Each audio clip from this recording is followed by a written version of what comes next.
Joe Rogan has reacted to the growing controversy surrounding Ilia Topuria and his wife, and sources close to the situation say the drama is escalating fast.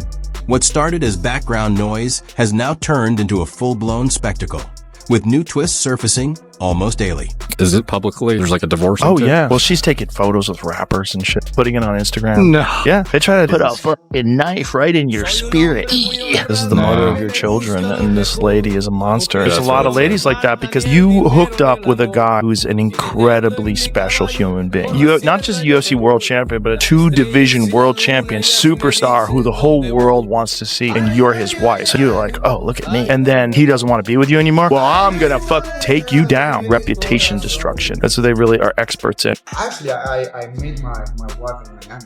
Really? Yeah, she was living there. Damn. Who says you can't meet your wife in Miami? You can find your wife in any place in the world. You hear that? Put that on Only in Date on Instagram. You can meet your wife in Miami. Alright, that's right. Put it on Only in Date is hilarious. Every year. But why are you saying that? Huh? Why are you saying that? Everyone says that. Because you go to the party and this is the only place you see. But you don't know there are another part of Miami of people that just they want. They're normal. Yeah. Yeah, I know. Best place to work out too, Miami, because you can just walk outside and run in the water. Does anybody get under your skin? You know what that means? Like, you know what I'm saying? Like somebody that knows to say something that triggers. You see, your face is saying something though. I think the only person is my wife, probably. She's the only person. No one else, I think. Seriously? I think so. That's very good. Yeah. You know, because you know that is a big strength of a lot of great ones were like that. Some of it wanted it. Some people wanted it. Like Michael Jordan's was. He wanted you to say something to him. Yeah. And then he would convince himself that you said something about him really bad. And then he wanted to kill you. That's what Michael would talk about. You know? Yeah, but at the end of the day, he was playing basketball. Right. And I have enough of that energy that I wanna go in and take his head off. What began as a private personal issue has now exploded into a full-scale controversy shaking the UFC from the inside. In recent weeks, quiet rumors about Ilia Topuria's personal life have turned into major headlines, with reports of a bitter divorce, escalating legal battles, and a lawsuit serious enough to pull one of the sport's most dangerous champions away from competition. This is no longer tabloid gossip. It's real-life turmoil colliding with elite-level fighting, and it's already threatening the future of an entire division. Public filings point to intense disputes over money, assets, and personal conduct. Few details are fully confirmed, but the message is clear. This situation isn't calm, private, or temporary. It's messy, emotional, and deeply disruptive. And that's exactly where the UFC gets dragged into the storm. I had to dig into this. I guess I misunderstood. Ilia Topuria made headlines. My belief through the headlines is that Ilia was walking away from the UFC championship belt, thus elevating Justin Gaethje and Paddy Pimblett to undisputed title. Now, once I dug into this, I can't quite recall why I thought it in the first place. I mean, once I dug into it, there was nothing in the article that said that Paddy and Justin was going to be undisputed, or that the UFC was accepting, or that Ilia was surrendering a belt back. And I was talking with Daniel Cormier. Daniel's always got the inside scoop. It's like, hey Daniel, you just got back from calling this event. What is going on there? Is Justin and Paddy moved up? And Daniel said no.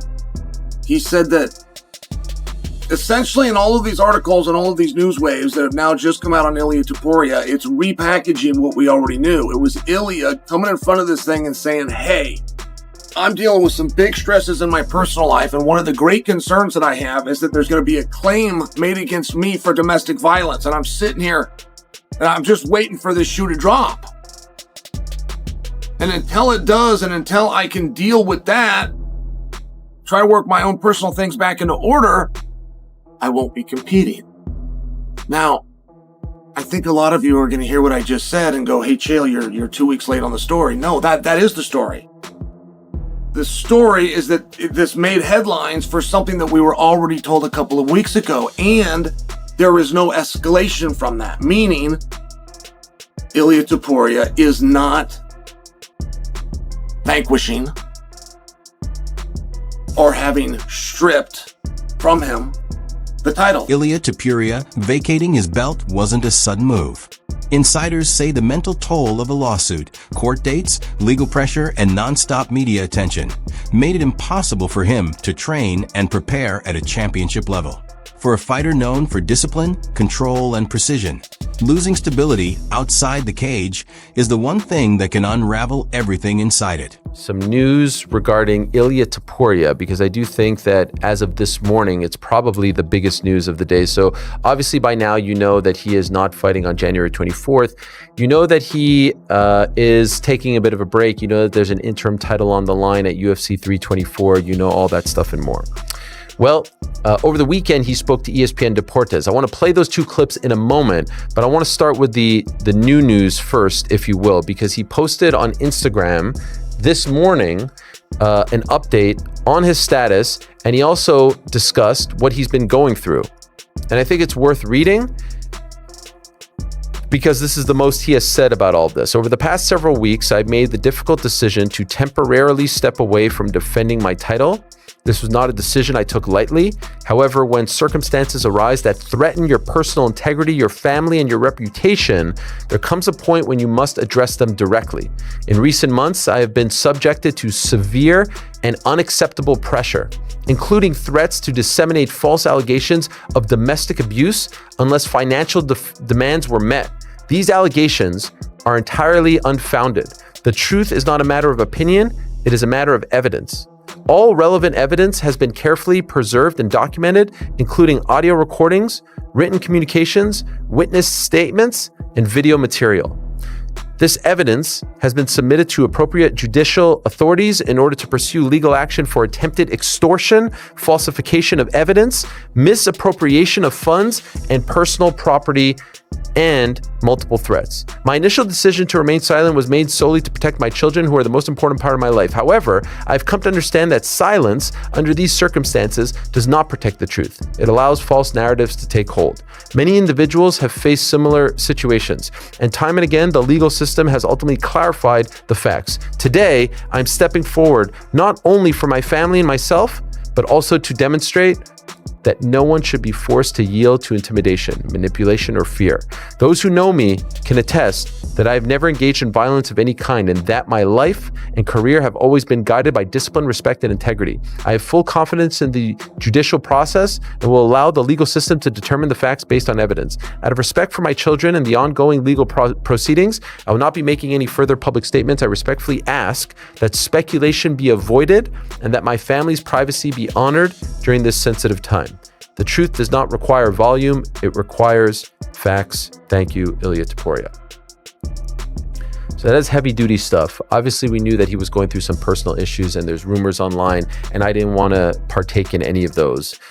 I had not heard any of this. Did Ilia Topuria and his wife break up? Like, seriously, I'm actually so upset about this. Honestly, I hate when good-looking couples split up. Ilia Topuria and his wife Georgina look like such a power couple together, and if this is true, this would be so shocking. We already dreamed this so many times. We always say that you have to see things before they happen. Another dream come true.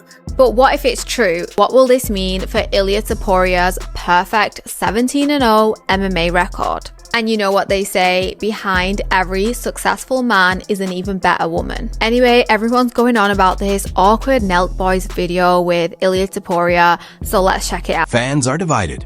Some say Topuria made the smart call by stepping away to protect his mental health instead of risking a collapse under pressure. Others argue real champions fight through chaos, not away from it. That split alone has pushed him into non-stop MMA headlines. The timing makes it even more explosive. He was undefeated, dominant, and rising as the face of the division. Then suddenly, the belt was gone. The UFC is now scrambling, and the future is wide open. But those close to Topuria say this hasn't broken him. It's sharpened him. Many believe when he returns, he won't be the same calm technician. He'll come back driven by anger, loss, and something to prove. I had not heard any of these allegations or rumors, innuendo, any of that. And so you can understand even more so why he would want to step away and not focus on fighting or defending his title, because obviously there's a lot going on. It's extremely sad. It's, I feel for everyone involved. I feel for his family. I feel for his kids. It's an awful situation. And so let's see what happens. Let's see what becomes of it. And let's see when we can see him back in there. As of now, there's no real timeline set in place. He spoke to ESPN Deportes about that, about his decision to walk away. Here's what he had to say, and I'll read the subtitles for you in case you're just listening to the audio.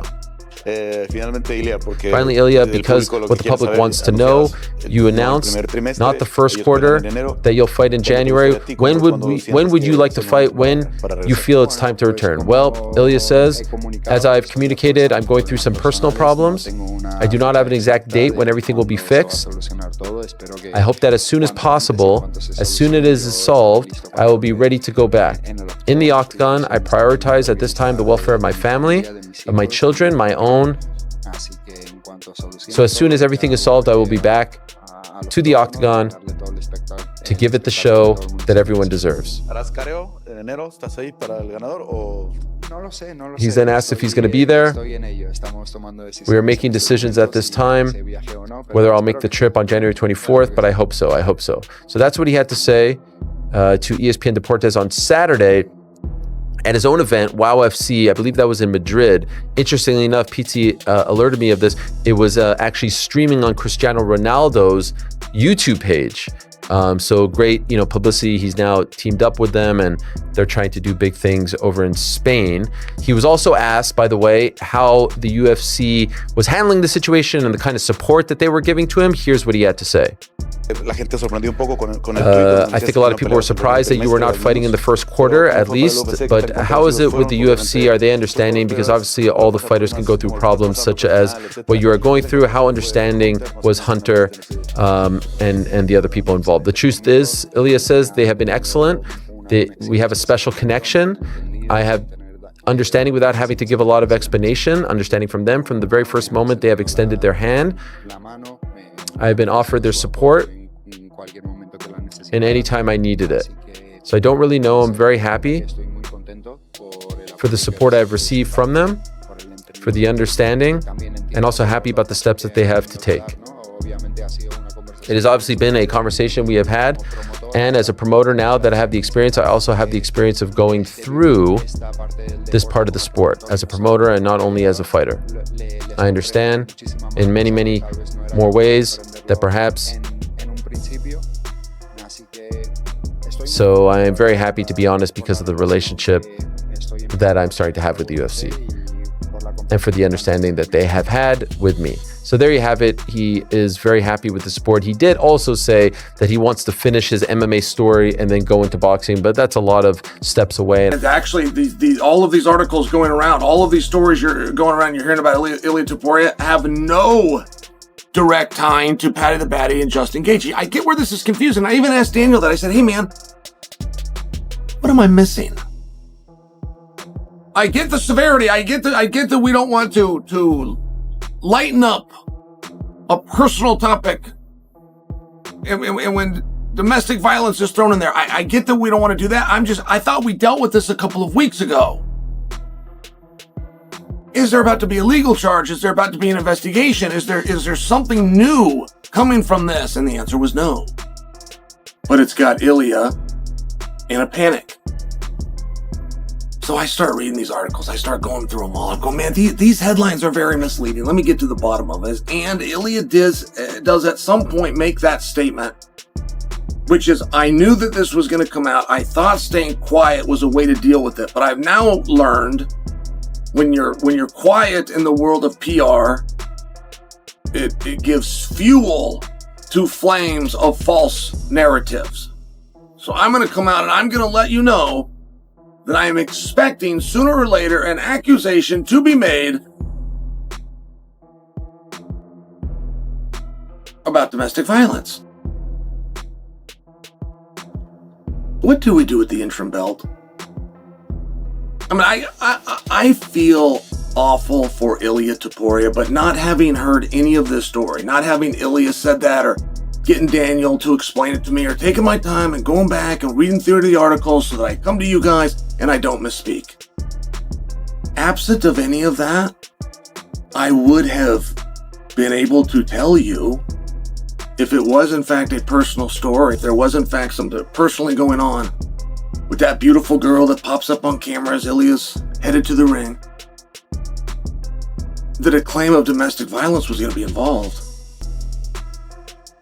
I don't attempt to sound cynical in the least. I could have told you the day that the rumors came out that it was a personal something involving her and him, that the words domestic violence were going to get attached to it. I was a little bit more surprised when Ilia came out and got in front of him and says, hey, I can't take this anymore. I'm losing sleep at night over this. Let's rip this Band-Aid off. These words, domestic violence, these words are going to get associated with me. The whole world kind of had my reaction. The whole world kind of had my reaction, where they're going, wait, did that not already happen? We've made it this far. We've made it this many weeks into what we've known from Jump Street as a personal dispute with the two of you. We wish you and your family the best, but you're telling me we've made it this far and those words haven't come out yet? That's a surprise to me. I would have assumed that they had. And can we now set that as uncomfortable as that topic apparently is, and I don't love it much more, that can we just set that over here, because we have a different issue, which is the career and the fighting career of Ilia Topuria. Because there have been some rather strange things that have happened to him as of late. I mean, the number one contender for his belt, Arman Tsarukyan, ends up not getting a shot at the belt, has to go out and do another fight, which officially gets named the number one contender's fight, of which Tsarukyan wins, but he is not fighting for the belt. Hattie the Baddie versus Justin Gaethje are going to go ahead and fight. Though I don't know if either one of them has ever asked to fight the other, as much as they just wanted the opportunity and the idea of fighting, of which I'm good with. And somewhere along the way, Islam Makhachev, for beating Jack Del Maddalena, skips over Ilia Topuria in the pound-for-pound rankings, and nobody's acting like that happened.